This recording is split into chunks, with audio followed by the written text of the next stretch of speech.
In the golden sands of the Thar, where the wind sings like a sarangi, two friends ruled, Nal of Narwar and Pingal of Pugal. In those distant days, an old custom bound kingdoms too early.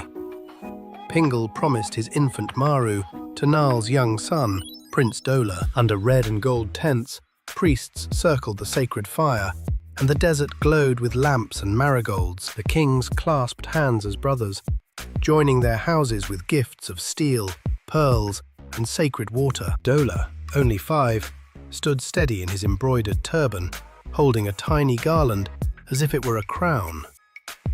In her mother's arms, baby Maru blinked at the light, unaware of vows being spoken over her. Bards sang of honor, of rain, and of a promise meant to outlast time itself. They declared, when Maru comes of age, Dhola will cross the sands and claim his bride. But time does not travel gently.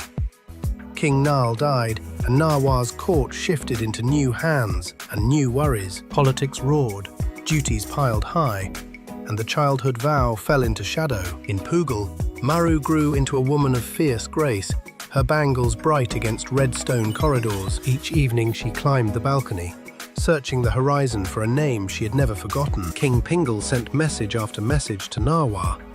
Yet roads hardened, borders tightened, and words were stopped at the gates. Some messengers turned back, others vanished into dust, their scrolls never reaching Dhola. And Dhola, now a prince with a warrior's shoulders, married again to Malwani. Malwani's jealousy was sharp. She watched every road that might lead Dhola back to Maru. Years passed, until one night, traveling Dadi singers entered Narwar and bowed before the court. They tuned their strings and sang of a princess who waited in the desert, faithful as the moon. Their leader unrolled a scroll sealed with Pugal's mark, and the words cut through the noise of the palace. Dhola's breath caught. Red tents, incense smoke, and Maru's tiny face returned like lightning in the mind. He rose, eyes bright with decision. "Prepare my camel," he said. "I have a vow to keep."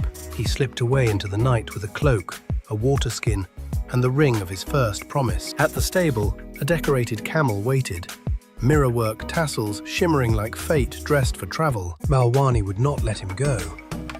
She sent word after him, "I will die, return at once." But Dhola knew her ways.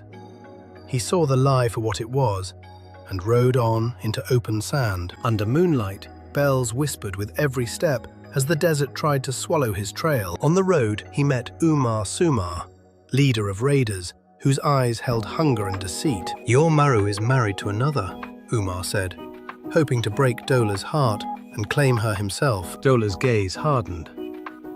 "The years may shift like sand," he answered, "but my vow does not." So he pushed onward through biting wind, through dunes, through silence, through a storm that rose like a wall. At last, the red stone Havelis of Pugal appeared against the dark, lanterns burning like stars.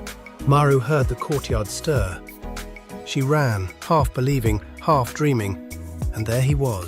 They met like two rivers finding the same sea, laughing, crying, holding on as if time could not separate them again. Yet the desert still carried thorns, and their journey home began before dawn. On the way back, the sands struck once more. A snake bit Maru, and her warmth faded in Dhola's arms. The world went silent. Dhola knelt in the sand, grief pouring from him like a broken vessel. In despair beyond measure, he tried to follow her into death, because life without her felt like an empty kingdom. Then 2 travelers appeared, a yogi and a yogini, calm as dawn in the deepest night. "Do not burn your vow," they said.